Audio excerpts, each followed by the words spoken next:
মুসলমান জাতি আস্তে আস্তে বিলুপ্ত হতে চলেছে।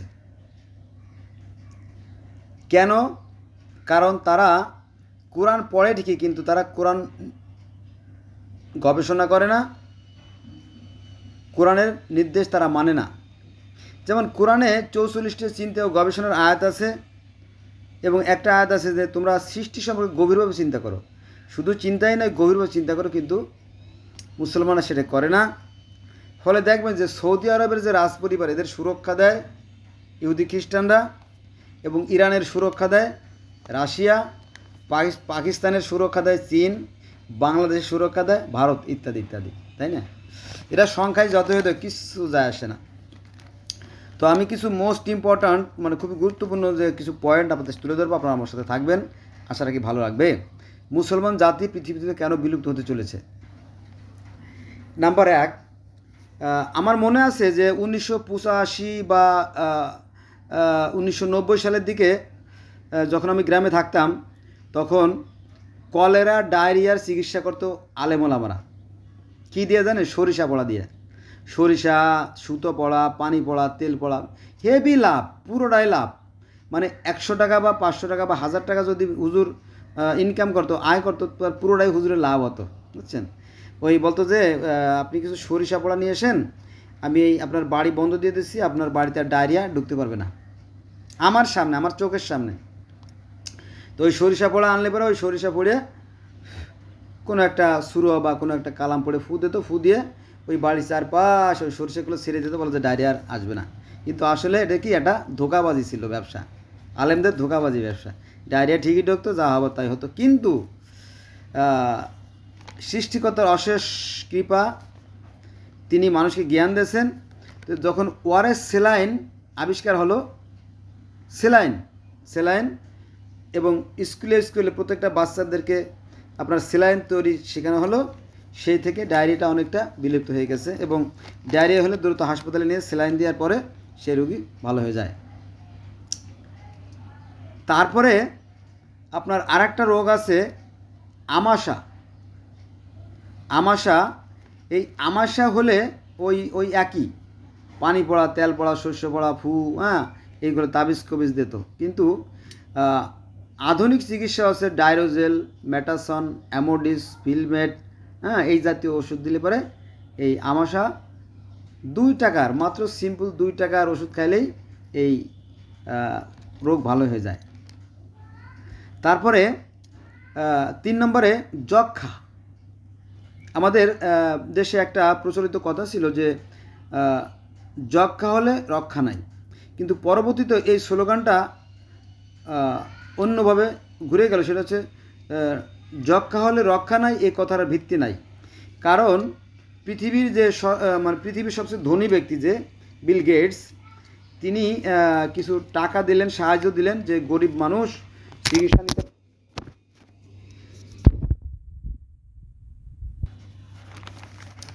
তো যক্ষার চিকিৎসা বড় ব্যয়বহুল, এটা গরিব মানুষ চিকিৎসা নিতে পারে না।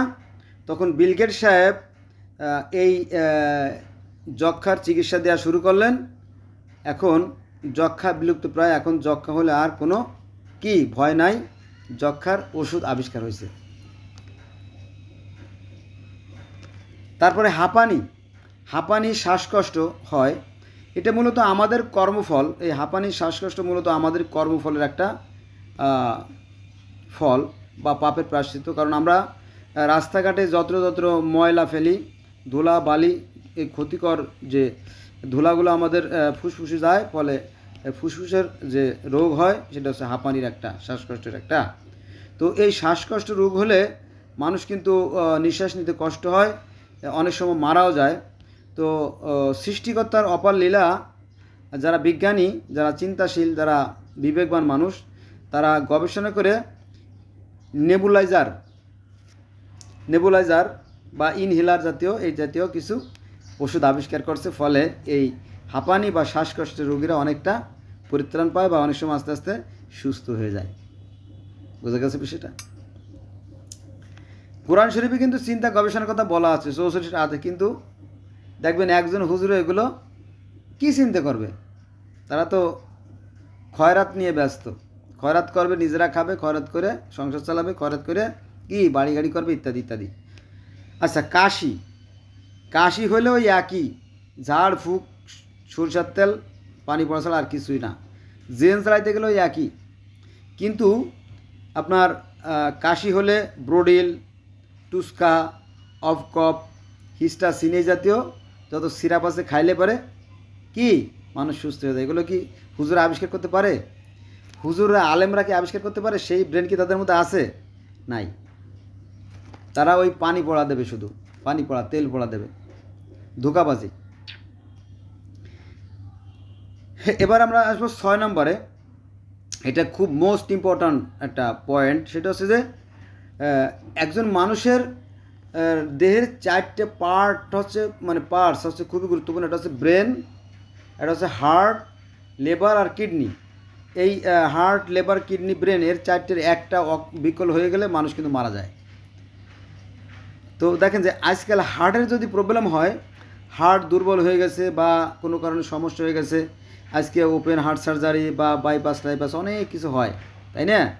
আরও একটা বিষয় আছে, সেটা হচ্ছে পেসমেকার আছে, অর্থাৎ প্লাস্টিকের যে যন্ত্র তাই দিয়ে হার্টকে সচল রাখা হয়, সেটা আবিষ্কার করা হয়েছে। মজার বিষয় না? যদিও মানুষ চিরকাল বাঁচবে না। তারপরে ক্যান্সার কি ফু দিলে বা পানি ফোড়া দিলে, সরষের তেল দিলে বা সুরো ভরে ফু দিলে কি ক্যান্সার ভালো হয়ে যায়? না। সেই যে দূষিত রক্ত বা রক্তে যে জীবাণু জমে গেছে, সেই রক্তকে কি করে বদল করে, বিদেশে গিয়ে বদল করে নিয়ে আসবে, সিঙ্গাপুর দেয়।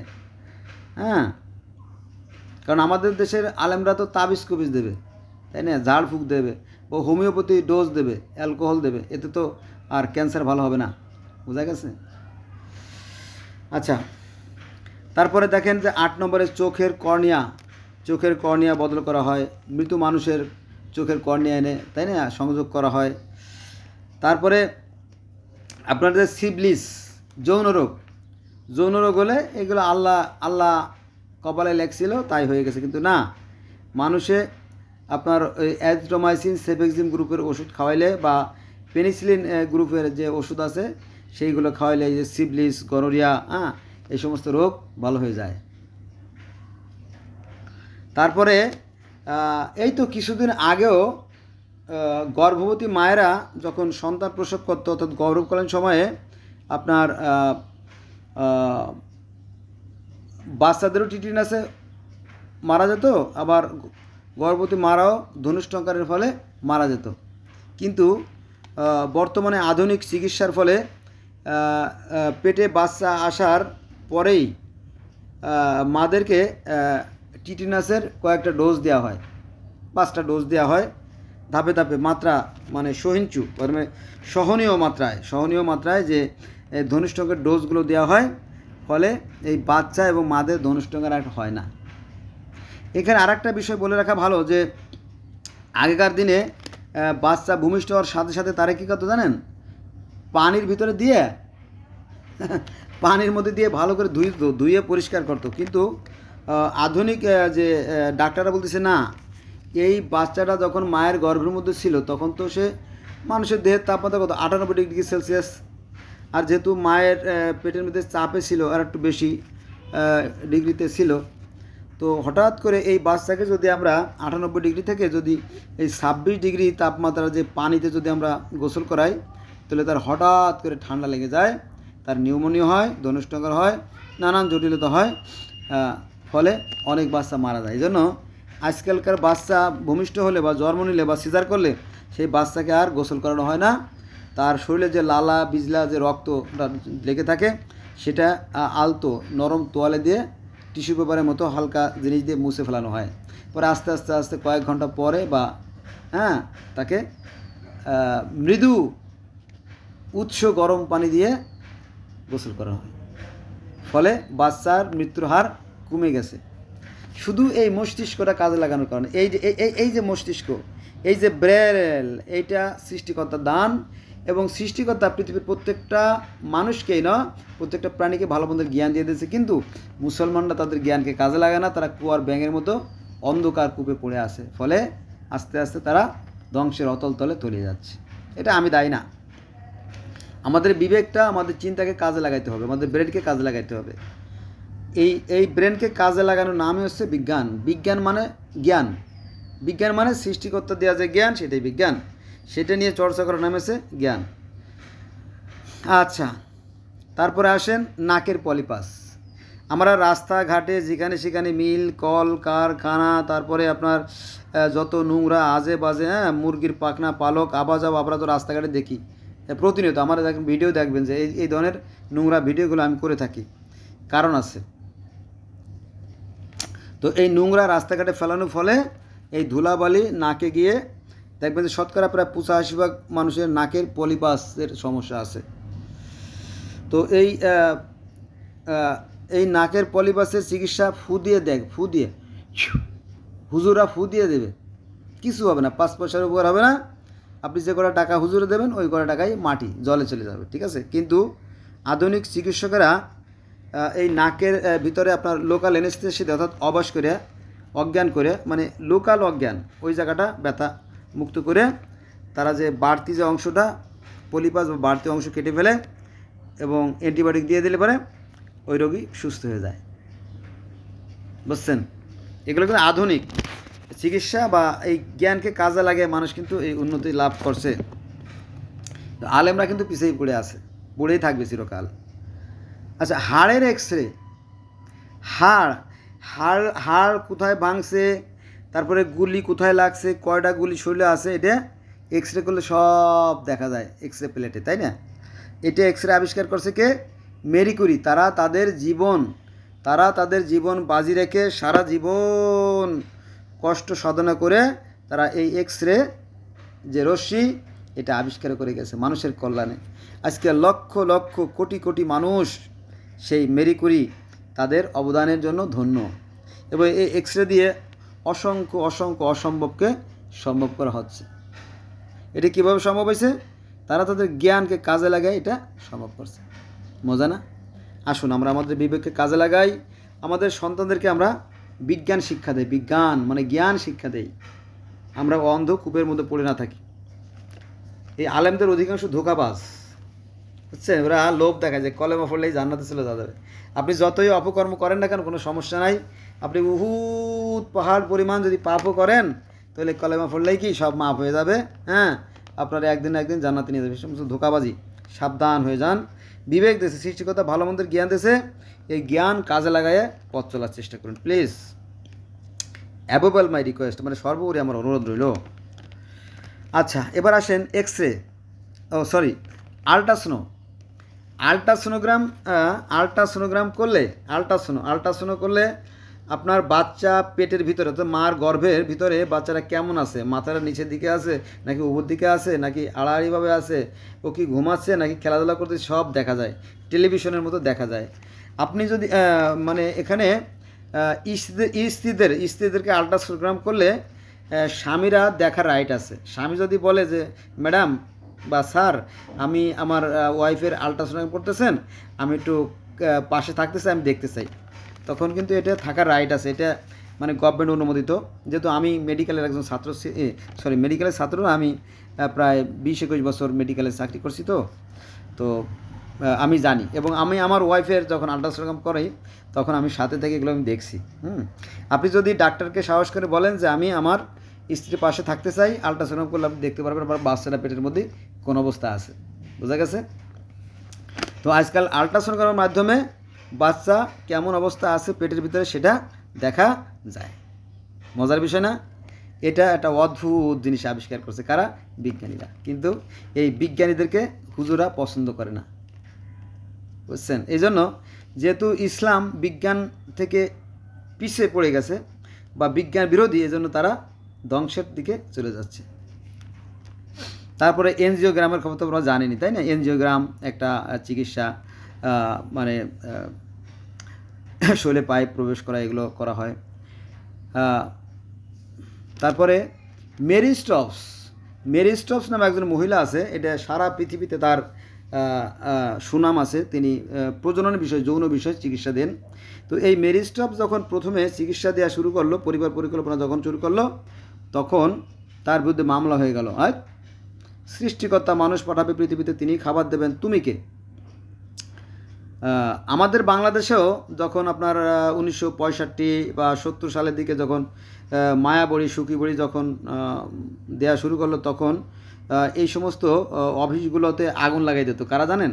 এই হুজুররা। এরা চিরকাল পিছে টানতো, এই আলেমোলামারা চিরকাল পিছন দিকে টানে। হ্যাঁ, এদের এখানে একটু মাল কম আছে। তো ওই ফ্যামিলি প্ল্যানিং যে সমস্ত অফিস ছিল, সেই সমস্ত অফিসে আগুন লাগাই দিত। তারপরে পরিবার পরিকল্পনার সাথে যে সমস্ত জড়িত যে সমস্ত কর্মকর্তা কর্মচারী যারা অফিসার ছিল, তাদেরকে মারতো, ধরতো, এরকম করতো। পরে আস্তে আস্তে এখন দেখবেন যে এখন সারা বাংলাদেশের যে কোনো প্রান্তে যান, সারা বিশ্বের যে কোনো প্রান্তে যাবেন, দেখবেন যে ফার্মেসিগুলোতে সুখী, মায়া, ফোম, ওভারস্টেট, গোল্ড, হ্যাঁ, যত ধরনের যত সুখী, তারপরে আপনার প্যান্থার, তারপরে নর্ডে 28, কন্ডোম, এগুলো খোলামেলা বিক্রি হচ্ছে। এখন কিন্তু আর হুজুরা সেটা বন্ধ করতে পারছে না, বরং হুজুরই এগুলো ব্যবহার করে। বোঝা গেছে? এবার আসেন খুবই গুরুত্বপূর্ণ একটা বিষয়। 1600 সালের দিকে 1600 সালের দিকে সুইজারল্যান্ডের বেসেল বিশ্ববিদ্যালয়ের একজন অধ্যাপক, ফিলিপাস অ্যারোয়ালাস প্যারালাসাস ওনার নাম, উনি যখন বলল যে পৃথিবীতে যে রোগ ব্যাধিগুলো হয়, এগুলো মূলত এক ধরনের ক্ষুদ্র জীবের কারণে এই রোগগুলো হয়ে থাকে। তখন ওই সময় যত ধর্মগুরু ছিল, মানে খ্রিস্টান ধর্মগুরু ছিল, তখন বলে হেই হেই হেই হে রে রে রে রে ধর ধর ধর ধর ধর শালা রে ধর শালা, আমরা হাজার হাজার বছর ধরে কোটি কোটি মানুষ বিশ্বাস করে আসতেছি যে সৃষ্টিকর্তা কারো প্রতি অসন্তুষ্ট হলে তার অসুখ বিসুখ হয়, আর যার অসুখ হয় সে যদি কিছু টাকা পয়সা, হ্যাঁ, ভালো কিছু যদি ধর্মগুরু অর্থাৎ পুরোহিতদেরকে দান করে, তাহলে সে রোগ ভালো হয়ে যায়। আর ও ধর্মবিরোধী কথা বলতেছে, ধর ওকে। তো সেই সুইজারল্যান্ডের বেসেল বিশ্ববিদ্যালয়ের যে অধ্যাপক ফিলিপাস প্যারালাসাস, তার বিরুদ্ধে মামলা হয়ে গেল। তখন তার ফাঁসি রায় দে, ফাঁসি দিয়ে দে। তখন তার ফাঁসি রায় হয়ে গেল। তো দেখলো মহা বিপদ। তখন সেই ফিলিপাস অ্যারোয়ালাস প্যারালাসাস কী করলেন? সেই দেশ থেকে পালায়ে চলে গেলেন। কিন্তু এখন আজকে হলো 2024 সাল। আজকে যদি আপনি ডাক্তারের কাছে যান যে ডাক্তার সাহেব আমার এই সমস্যা সেই সমস্যা, তিনি কি করবেন? তিনি আপনাকে প্যাথোলজি করতে পাঠাবেন। প্যাথোলজি শব্দ তো রোগ নির্ণয়। রোগ নির্ণয় করলে বোঝা যাবে যে কোন জীবাণুর কারণে কোন রোগটা হয়েছে, কোন ওষুধ দিলে ওই জীবাণুটা নষ্ট হয়ে যাবে। দেখছেন বিজ্ঞান আজ কত উন্নত, আর এই মুসলমানরা বিজ্ঞানের বিরোধী। ফলে আস্তে আস্তে কি তারা ধ্বংসের দিকে চলে যাচ্ছে। একসময় দেখবেন যে পৃথিবীতে কোনো মুসলমান বলে আর কিছু নাই। যদিও আমি একজন মুসলমানের সন্তান, আমি অনেক ব্যথা নিয়ে, মনের মধ্যে অনেক ব্যথা নিয়ে কথাগুলো বলতেছি, মনে রাখবেন।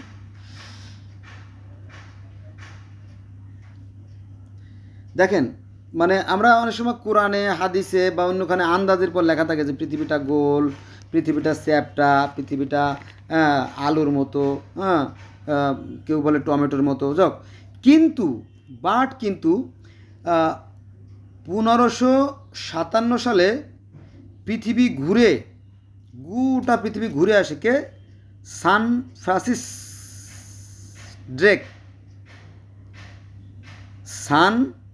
Francis Drake. তিনি কি করলেন? গোটা পৃথিবী ঘুরে এসে, তিনি নিজে ঘুরে এসে অর্থাৎ স্বচক্ষে দেখার পরে তারপরে বলেন হ্যাঁ পৃথিবীটা গোল। তিনি স্বচক্ষে না দেখা পর্যন্ত কি বলেন নাই। আর আমরা মুসলমানরা যা শুনি অন্ধের মতো সেইগুলো মানি এবং অন্ধের মতো বলি। এটা আমাদের একটা দুর্ভাগ্যের বিষয়। এবার আসেন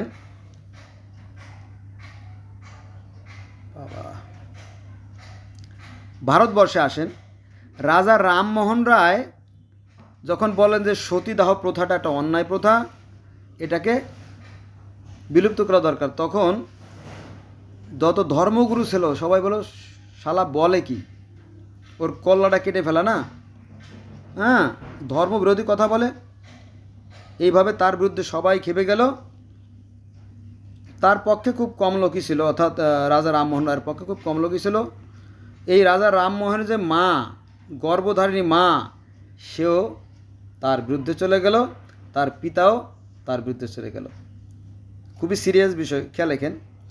রাজা রামমোহন রায় যখন বলো যে একজন লোক মরে যাবে, এটা প্রকৃতির বিধান, কিন্তু তাই বলে এই যে তার স্ত্রীকে কবর দিয়ে দেওয়া বা সতীদেরকে দাহ দেওয়া, এটা খুবই অন্যায় কাজ, এটা থেকে বিরত থাকো। কিন্তু ধর্মগুরুরা বলো যে না, এটা সম্ভব না, এটা ধর্মবিরোধী কথা। এভাবে দুটো ভাগ হয়ে গেল। তো এই রামমোহন রায়ের মা অভিশাপ দিল যে তোর মতো ছেলেকে আমি গর্ভে ধারণ করে পাপ করছি। তারপরে তার পিতা ও তাকে কী করলো, ত্যায্য করে দিল। দেখেন, নিজের মাতা পিতা ত্যায্য করে দিল, কি সাংঘাতিক। তারপরে এই রাজা রামমোহন রায় অনেক চেষ্টা করার পরে ব্রিটিশদের মাধ্যমে আইন পাশ করলো যে এই সতীদেরকে আর দাহ করা যাবে না। সেই আইন বর্তমানে ভারতে চালু আছে। বোঝা গেছে বিষয়টা? তারপরে আসেন বিধবা বিবাহ প্রথা। বিধবা, ঈশ্বরচন্দ্র বিদ্যাসাগর বলো যে বিধবা একজন নারী কি দোষ করলো? একজন নারী সবেমাত্র তার বিয়ে হয়েছে, তার কোনো সন্তান হয় নাই, বা সদ্য বিয়ে হয়েছে, একটা মাত্র সন্তান হয়েছে, থেকে সারা জীবন আজীবন সে বিধবাই থেকে যাবে? তার যে জৈবিক চাহিদা, তার যে যৌন ক্ষুধা আছে, সে কিছু কষ্ট ভোগ করতে থাকবে? এটা কি সম্ভব? তো ঈশ্বরচন্দ্র বিদ্যাসাগর বলছে না, যদি কোনো স্বামীকে সাপে কাটে, যদি কোনো স্বামীকে বাঘে খায়, কোনো স্বামী যদি পানিতে ডুবে মারা যায় বা অন্য কোনো কারণে অ্যাক্সিডেন্টে মারা যায়, তো সেজন্য তো বিধবা দায়ী না। দায়ী না। তো এই বিধবাদের বিবাহ দিতে হবে। এই আইনটা ঈশ্বরচন্দ্র বিদ্যাসাগর পাশ করতে গেলে তার পক্ষে লোক খুব কমই ছিল, কিন্তু বিপক্ষের ধর্মগুরু যারা ছিল তারাই তার বিরোধিতা করছিল। এই ধর্মটা বেশিরভাগ সময় আমাদের পিছিয়ে টানে, শুধু ইসলাম ধর্ম না, অন্য ধর্ম। এই যে এখানে কিন্তু আপনার যে ফিলিপিলাতে অ্যালালাস, সেখানে খ্রিস্টান ধর্মের কথা বলা আসছে। তারপরে এই যে রামমোহন রায় বা ঈশ্বরচন্দ্র, এখানে হিন্দু ধর্মের কথা বলা আসছে। আর তাবিজ কবিজকে কলেরা তালানো, সেটার কথা ইসলাম ধর্মের কথা চলে আসছে। এই ধর্ম জিনিসটা সবসময় আমাদেরকে পিছনে টেনে আনছে, সবসময় পিছিয়ে টানে। অতএব আপনি ধর্ম পালন করেন, সত্যকে সত্য আর মিথ্যেকে মিথ্যে বলার নামই ধর্ম। বোঝা গেছে? আচ্ছা, পৃথিবী সূর্যের চারদিকে ঘোরে। কোপার্নিকাসকে পুড়িয়ে মারে। কোপার্নিকাসকে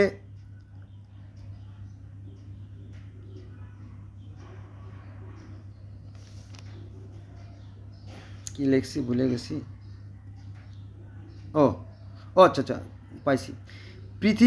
পৃথিবী সূর্যের চারদিকে ঘোরে, একথা বলার কারণে কোপার্নিকাসকে পুড়িয়ে হত্যা করা হয়। আচ্ছা, কোপার্নিকাসকে সমর্থন করছিল কে? জর্দানো ব্রুনো। এই জর্দানো ব্রুনো কোপার্নিকাসকে সমর্থন করার ফলে তাকে 7 বছর জেলে রাখা হয়, এবং 7 বছর জেলে রাখার পরে তাকে আবার পুড়িয়ে মারা হয়। চিন্তা করেন। তারপরে লাবোসিয়াসকে গলা কেটে হত্যা করা হয় এই ধর্মগুরুরা। তারপরে গ্যালিলিওকে চার্চের সামনে ক্ষমা চাইতে বাধ্য করা হয়, এবং এই গ্যালিলিওকে গৃহবন্দী করে রাখা হয়। এটা একটা কথা আছে ইংলিশে, সেটা হচ্ছে যে death is preferable to dishonour, that's mean অপমানের চেয়ে মরে যাওয়া ভালো। এটা আপনার গ্যালিলিওর জন্য খুবই অপমানজনক ছিল। হ্যাঁ, দেখেন, ন্যায্য কথা বলার পরেও তাকে কিন্তু পরবর্তীতে গ্যালিলিও যে সঠিক কথা বলছিল সেটা প্রমাণিত হয়েছে, যদিও কিন্তু তাতে লাভ হয় নাই। দেখেন, কম্পিউটার আবিষ্কার করছে আপনার কি জানি, কম্পিউটার বিজ্ঞানী অ্যাঞ্জেল টিউরিঙ্গো। কম্পিউটার বিজ্ঞানী অ্যাঞ্জেল টিউরিঙ্গোকে এমনভাবে অত্যাচার করা হয় যে সে অত্যাচারের মাত্রা সহ্য করতে না পেরে শেষ পর্যন্ত আত্মহত্যা করতে বাধ্য হয়, এই ধর্মগুরুদের কারণে, ধর্মের কারণে। তারপরে আমরা জানি যে 1925 সালে বেয়ার্ড নামে একজন বিজ্ঞানী কম্পিউটার আবিষ্কার করেন, টেলিভিশন আবিষ্কার করেন, টেলিভিশন। তো টেলিভিশন তো আসলে ঘরের মধ্যে গবেষণার বিষয়, এটা মানুষ জানতে পারে নাই, যাক সে রক্ষা পাইছে। বন্ধুরা সময় কম তো, তাই আমি একটু সংক্ষেপে আলোচনা করে শেষ করে দেবো। অ্যান্টিভেনাম ইনজেকশন, একসময় আমরা জানি যে সাপে কামড়াতো মানুষের, তো এটা তার ভাগ্যে লেখা ছিল, কারণ কি জন্মেরও 50,000 বছর আগে তার ভাগ্যে লেখা ছিল তারা সাপে কামড়াবে। এই ধোঁকাবাজি কিন্তু এখন আজকে 2025 সাল এখনও চলতেছে। কিন্তু যদি কাউকে সাপে কামড়ায়, তাকে যদি অ্যান্টিভেনা ইনজেকশন দেওয়া হয়, তাহলে তার কি জীবন ফিরে পাওয়া সম্ভব, সে মানুষটা আবার সুস্থ হয়ে যায়। মেরি কুরির এক্স রে আবিষ্কারের কথা একবার আলোচনা করছি, আবারও লিখে ফেলেছি আর কি, ভুলে যাও। আমি এটা নোট করছি বন্ধুরা, কারণ এত কথা তো মনে থাকে না। আর আমি যে কথাগুলো বলতেছি এগুলো দিয়ে মনে হয় আমার 100 ভিডিও করা সম্ভব, কিন্তু এত ভিডিও তো আপনি দেখবেন না। আমি শুধু আপনাদেরকে একটা ইঙ্গিত দিয়ে যাচ্ছি যে যা বোঝার তারা বুঝবেন, আর যা বুঝবেন না কিছু করার নাই। আচ্ছা, লুই পাস্তর জলাতঙ্ক রোগের যে ইনজেকশন সেটা তিনি আবিষ্কার করেন। অর্থাৎ কুকুরে বা শিয়ালে বা এরকম বন্য প্রাণীতে কামড় দিলে জলাতঙ্ক এক ধরনের রোগ হয়, তো সেই রোগের ইনজেকশন বা টিকা প্রতিষেধক আবিষ্কার করেন লুই পাস্তর। 1885 সালের এই আবিষ্কার এবং 1822 সালের 27শে ডিসেম্বর ফ্রান্সের এক দরিদ্র পরিবারে ওনার জন্ম হয়, এবং 1894 তিনি ব্রেন স্ট্রোকে মৃত্যুবরণ করেন। কে? এই লুই পাস্তর। তিনি এই জলাতঙ্ক রোগের যে প্রতিষেধক তিনি আবিষ্কার করে গেছেন, ফলে লক্ষ লক্ষ বললে ভুল হবে, কোটি কোটি মানুষ উপকৃত হচ্ছে। কিন্তু মুসলমানরা এদেরকে মানতে চায় না। কেন মানতে চায় না আমি জানি না। আচ্ছা, ইবনে নাফিস, আমাদের ইসলাম ধর্মের যে ইবনে নাফিস রক্ত সঞ্চালন, তিনি এটা আবিষ্কার করেন 12 শতাব্দীতে। তারপরে আল ইদ্রিস 1154 খ্রিস্টাব্দে পৃথিবীর ম্যাপ তৈরি করেন। আল বিরুনি, আল খিন্দি, আল সাকের আল হাসান জ্যামিতির যে আবিষ্কার করেন। জাবের ইবনে আয়ান, ইবনে গিবন অঙ্কশাস্ত্র, তারপরে আলী ইবনে আব্বাস মেডিসিনের যে বই লেখেন, তারা ইবনে সিনা কানুন লেখেন। ইবনে জৌহুর যিনি ডেন্টিস্ট ছিলেন। তো এই সমস্ত বিজ্ঞান চর্চা মুসলমানরা ছেড়ে দিছে, এই সমস্ত বিজ্ঞানের চর্চা মুসলমানরা ছেড়ে দিছে। এখন ইসলাম মানে বিজ্ঞানের বিরোধী, আর বিজ্ঞান মানে ইসলাম বিরোধী।